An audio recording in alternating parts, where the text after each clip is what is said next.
বন্ধুরা, আমি আজকেই জানতে পারলাম আমার অনলাইনে বয়ফ্রেন্ড আর কেউ নয়, আমার বস। আমার বসটা কত খারাপ, আমাকে রেখেই চলে গেল। আচ্ছা, আমার অনলাইনে গার্লফ্রেন্ড, এবার বলো আমার ব্যাপারে তুমি কি বলছিলে। আচ্ছা, তুমি তো অনলাইনে অনেক বড় বড় কথা বলতে যে আমি যদি হতাম তাহলে তোমাকে রিল্যাক্সে ফোন ইউজ করতে দিতাম। কিন্তু বেবি, আমি তো এখানে তোমাদের সবারই বস। আরে এই খাবারগুলো কত ঝাল। আরে ইয়ার, আমার তো অনেক গরম লাগছে।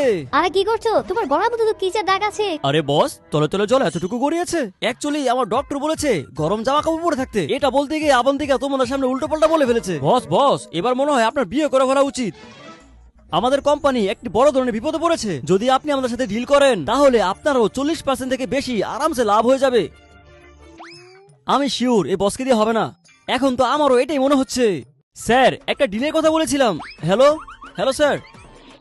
বস, একটি কোম্পানি আপনার সাথে ডিল করতে চায়। শুনুন মিস্টার, আমার একটি শর্ত আছে। যদি আপনার কোম্পানিকে বাঁচাতে চান তাহলে দুইটা থেকে একটাকে বাছাই করতে হবে। জি বলুন, কি শর্ত?